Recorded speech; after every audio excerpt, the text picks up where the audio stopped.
মুসলমান ভাইরা আমার, ও আল্লাহর বান্দারা, মরার 3 দিন আগ মুহূর্তে আজরাইল আলাইহিস সালাতু ওয়াস সালাম বান্দার কানে কানে বলে দেয়, তাড়াতাড়ি রেডি হয়ে যাও, তাড়াতাড়ি রেডি হয়ে যাও, তওবা করে তোমার ঈমানকে পরিপুক্ত করে নাও, তোমার সময় শেষ হয়ে গেছে, আর হয়তোবা তুমি তওবা করার মতো সময় পাইবা না। যদি বান্দা ঈমানদার হয়, যদি বান্দা মুখলিস ওয়ালা হয়, বান্দার খানা পিনা বন্ধ হয়ে যায়, দুনিয়ার চিন্তা চেতনা বন্ধ হয়ে যায়, সকল কিছু বাদ দিয়ে একমাত্র আল্লাহ তাআলাকে স্মরণ করতে থাকে। বান্দা তার আপনজনদেরকে ডাক দেয়, ও আমার প্রাণের স্ত্রী রে, আমার সন্তানকে ডাক দাও, আমার সন্তানকে ডাক দাও, আমি হয়তো বা আর বাঁচব না, আমি আর বাঁচব না, আমার কন্যা সন্তান রেখে গেলাম, আমার ছেলে সন্তান রেখে গেলাম দুনিয়ার জমিনে, ও আমার স্ত্রী, এগুলো তোমরা দেখে রাখো, এদেরকে সুন্দরভাবে সঠিকভাবে পড়াশোনা করে উপযুক্ত একটা মানুষ বানানোর তৈরি করিও, মানুষ বানানোর চেষ্টা করিও।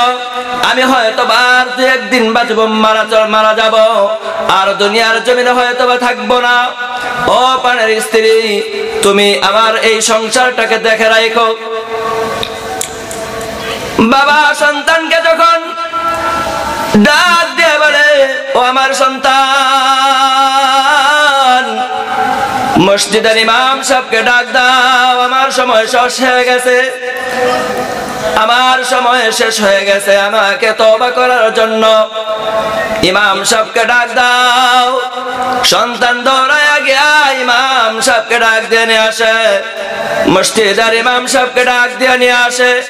মসজিদের ইমাম সাহেব আসিয়া আল্লাহর বান্দাকে তওবা করিয়া আল্লাহর কালাম পড়াইয়া দেয়। আস্তে আস্তে দেখা যায় 3 দিন পরে আল্লাহর বান্দা দুনিয়া ছেড়ে চলে যায়। মুসলমান ভাইরা আমার, শর্ট করে দিচ্ছি, যখন আল্লাহর বান্দা দুনিয়া ছেড়ে পরজগতে চলে যায়, হিসাব নিকাশের জন্য আল্লাহ রাব্বুল আলামিন ফেরেশতা পাঠায়া দেয়।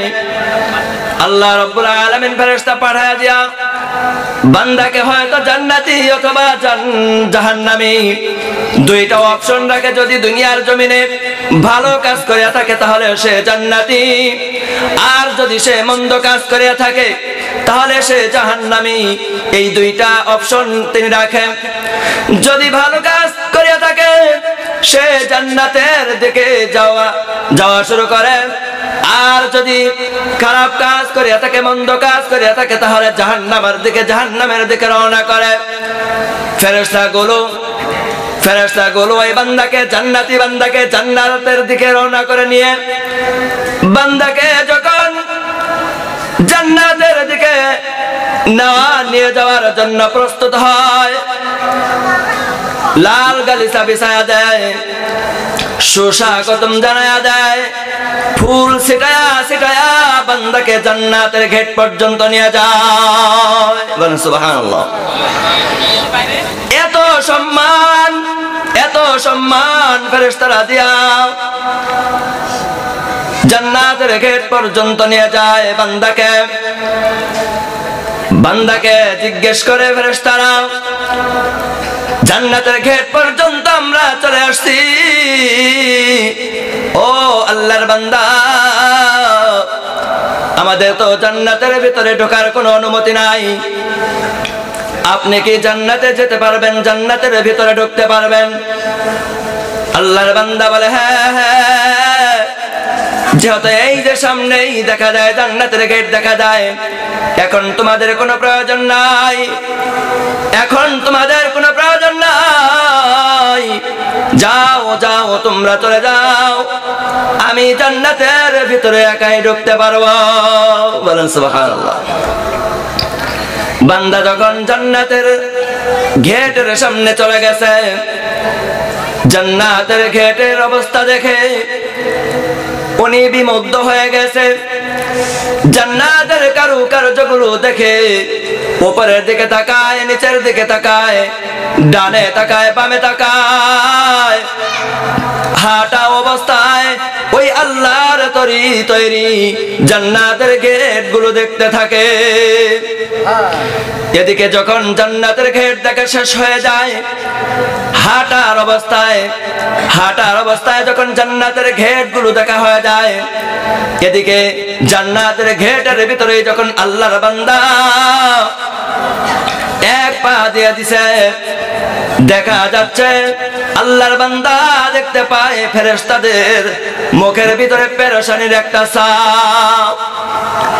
যখন বান্দা দুই পা দিয়ে দিয়েছে, তখন দেখা যায় আল্লাহর বান্দার ফেরেশতার মুখে আনন্দের ছাপ। বলেন সুবহানাল্লাহ। আল্লাহর বান্দা ফেরেশতাদেরকে জিজ্ঞেস করে, ও ফেরেশতারা, আমি যখন গেটের সামনে আসলাম, যখন এক পা দিয়ে দিলাম, তখন দেখতে পাইলাম তোমাদের মুখের ভিতরে পেরেশানির ছাপ, টেনশনের ছাপ। আবার যখন পুরোপুরি আমি জান্নাতের ভিতরে ঢুকে পড়লাম, তখন তোমাদের চোখে মুখের ভিতরে আনন্দের ছাপ। কারণ কি? ফেরেশতারা আল্লাহর বান্দাকে ডাক দে, আল্লাহর বান্দা, আমরা আপনার জন্যই টেনশনের ভিতরে পড়েছিলাম। কারণ হলো আল্লাহ যেই টাইমে আপনাকে জান্নাতে পৌঁছানোর কথা, ওই টাইম আপনি ফেল করে ফেলেছেন। ওই টাইম পর্যন্ত আপনি জান্নাতের ভিতরে আসতে পারেন নাই, এই জন্য আমরা টেনশন করতেছিলাম। যখন আমরা আপনাকে দেখতে পেয়েছি, যখন আপনি আপনার জান্নাতের ভিতরে ঢুকে পড়েছেন, তখন আমাদের আনন্দের ছাপ চলে আসছে। বলেন সুবহানাল্লাহ। কয়, আমি তো কখনো কোনো সময় দেরি করি নাই। এই জান্নাতের গেটটা দেখলাম, জান্নাতের গেটের সামনে তো আমি দাঁড়াই নাই। কেন দেরি হলো? কিভাবে দেরি হলো? আল্লাহর ফেরেশতা ডাক দিয়ে বলে, আল্লাহর ফেরেশতা ডাক দিয়ে বলে, ও আল্লাহর গোলাম, জান্নাতের গেটের সামনে যখন আপনি আসছিলেন, আপনি কি উপর দিকে তাকাইছিলেন? কয়, হ্যাঁ হ্যাঁ, আমি উপরের দিকে তাকাইছিলাম। নিচের দিকে তাকাইছিলেন? কয়, হ্যাঁ হ্যাঁ, আমি নিচের দিকেও তাকাইছিলাম। ডানে তাকাইছিলেন? কয়, হ্যাঁ, ডানেও তাকাইছিলাম। বামে তাকাইছিলেন? কয়, হ্যাঁ হ্যাঁ, আমি বামেও তাকাইছিলাম। তো এত কারুকার্য, এত সুন্দর গেট আমার জীবনেও কোনো দেখি নাই। বলেন সুবহানাল্লাহ। কয়, তার কারণ কি? আমার জীবনেও কোনো এত সুন্দর গেট দেখি নাই, তবে এক সেকেন্ড তো আমি দেরি করি নাই। তখন আল্লাহর ফেরেশতা বলে, ও আল্লাহর গোলাম, ও আল্লাহর বান্দা,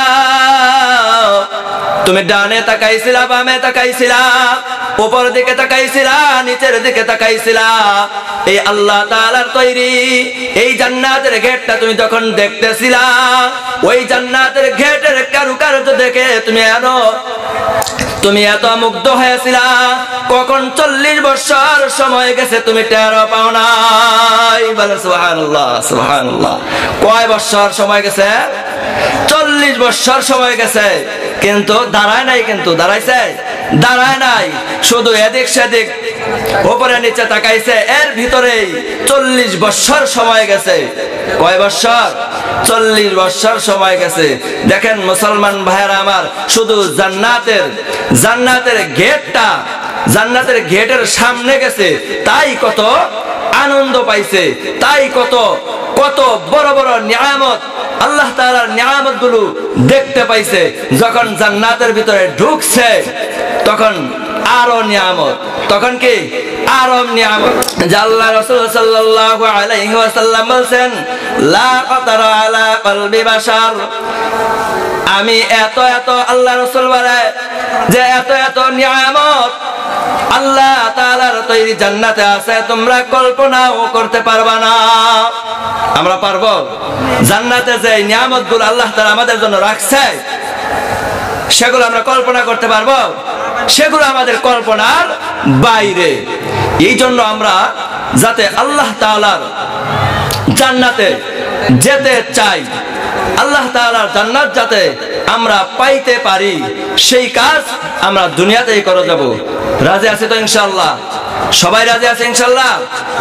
আল্লাহ তাআলা আমাদের সবাইকে কবুল করুন। সবাই বলে আমিন।